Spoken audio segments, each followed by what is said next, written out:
Okay, let's see, one out, one in. See, it flaps up here. I get home and I look at these videos. I go, "Holy mackerel, your hair was standing on end." Anyways, is that what was that? Kate, who had the hair that was. Anyways, John and Kate +8. She had that funny hairdo. I get back to the videos and I go, okay. What can we talk about this morning that might be interesting? And we have one of our patients who's a year out and is talking about seeing the first signs of iron deficiency. Okay, first of all, in our experience, it turns out iron deficiency is pretty common, but it's very uncommon in men. Okay, so the first thing is, if you see iron deficiency in women, even without this surgery, we go ho-hum. It's probably related to the fact that you have a monthly cycle, and with that cycle you lose blood, and with that blood loss you lose iron. So there's very little action by most doctors if you have iron deficiency in a woman. On the other hand, for the average man who doesn't have an MGB, iron deficiency means cancer until proven otherwise. So a man comes into your office and says, "I've got iron deficiency," you have to prove he doesn't have cancer. Okay, so the first thing, you've got to talk with your doctor, and you and I are of that time of life when things start to happen to middle-aged American men. Now, I'm a young middle-aged. But heart attack, stroke, cancer, death, those things start to happen to American males when we get into the late 30s. I mean 50s. So, iron deficiency anemia in our patients is very common in our female patients. It's very uncommon in our male patients, so you always have to look for cancer first. If it's not cancer, in our patients, in men, or in men who are not our patients, the most common other source is a gastric ulcer, gastritis, or something like that. So you want to be thinking about those things as well. Now, women, the story's a little different, as I said. In the United States, depending on the research, the average American woman in the United States has about a 3% chance of being iron deficient, even without the surgery. And our surgery definitely makes that worse. The rate in our experience for our patients who are female who've had the surgery is around 5%. This is right. We like the movies. Can everybody please silence your cell phones? Now, usually what I'll do is I'll fuss at somebody whose cell phone has gone off, and then mine will go off for God to teach me humility. So I remember now to turn mine off.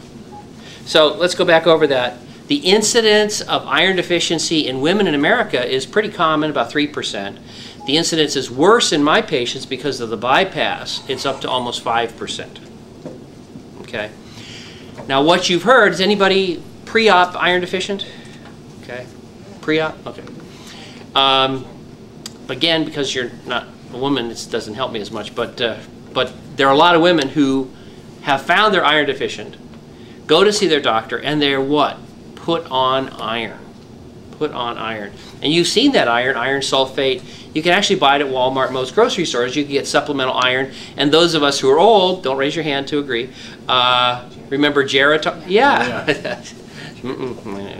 Remember Geritol? Remember?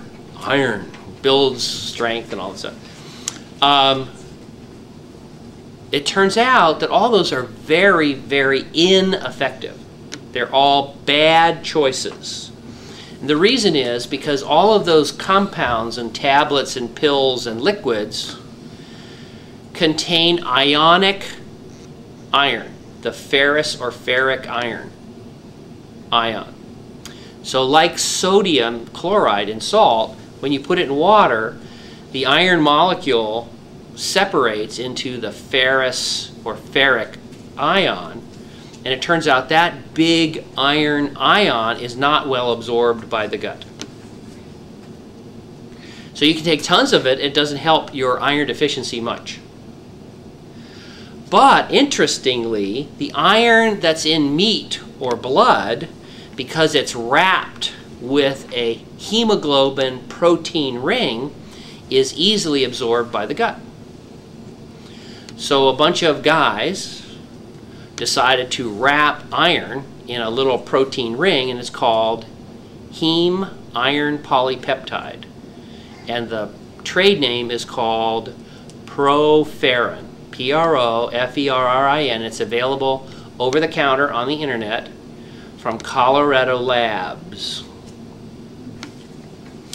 And so you might wonder, okay, maybe, but how do we actually know it really works? It's theoretical that wrapping that iron molecule will help its absorption. So the developers said, where could we find a bunch of people who need iron and blood all the time? And they said, oh yeah, hemodialysis patients. Because every 2 days they stick a gigantic needle into their shunt, let their blood fill up a whole pump of the dialysis machine, and run the blood through, and even though they try to get all of it back, lots of blood and lots of iron is lost in the dialysis machine every dialysis session. Most of those patients are constantly getting iron transfusions, iron infusions.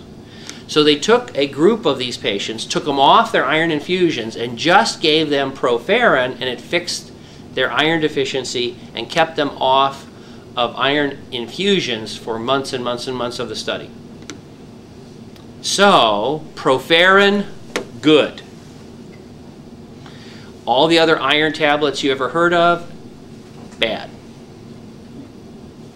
This is brand new stuff, and you might say, gee, that Dr. Rutledge, he's a smart little man.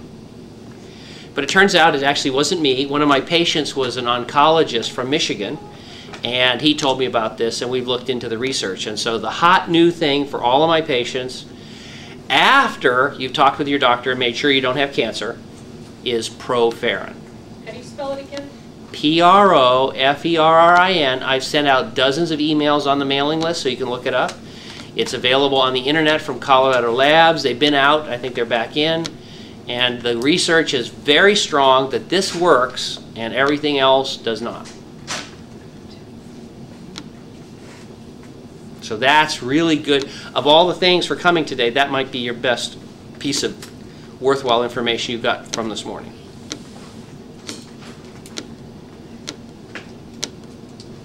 Questions about iron? First, make sure it's not cancer. Second, make sure it's not an ulcer. And third, then you can take the Proferrin. Hey, gorgeous. Hi there. Okay.